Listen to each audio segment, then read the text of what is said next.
The public perception was that my services were only used by News of the World. This is not the case, as my services was used by other papers, including Mail on Sunday.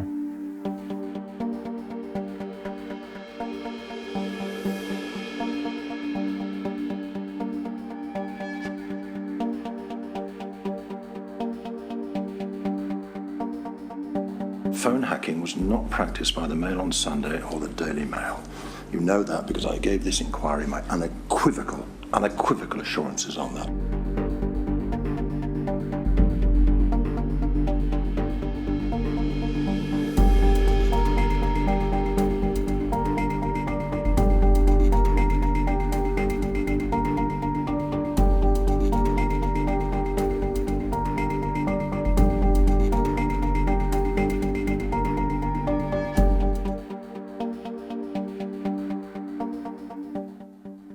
My name is Glenn Mulcaire, and for over 14 years I was an investigator. For 7 of those years I worked for News International, one of the largest media organisations in the world.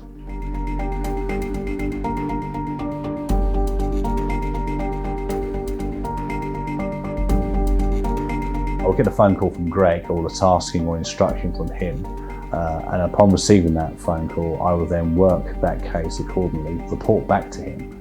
He would then give that information onto a third party, i.e. a paper. When the News of the World phone hacking scandal erupted, the public perception was that my services were only used by News of the World. This is not the case, as my services was used by other papers.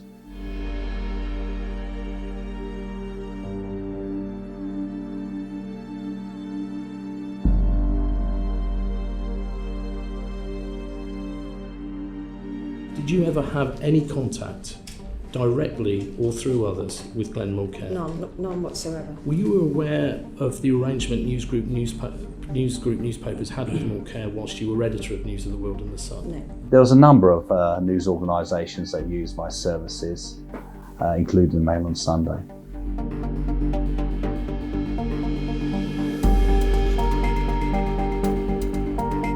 None of his journalists or freelancers hadn't obtained any of their stories from accessing voicemails. Yes, I can be very confident because those journalists are journalists of integrity.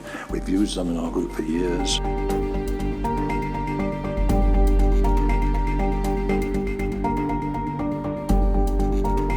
There were copious notes of my workings regarding investigations that I was conducting. They followed a very similar pattern and profile. The 3 components, or the 3 formulas I worked to regarding my notes, were the top left-hand corner, which would be instruction from the person. Then there'd be the subject of inquiry with the date, and then there'd be the data management of what the workings were on each case. And in some of the notes, it also included the destination of that research.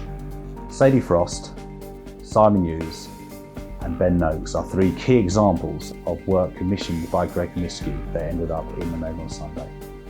You can clearly see from my notes that I was informed that the intended recipient was the Mail on Sunday. Our group did not hack phones, and I rather resent your continued insinuations that we did.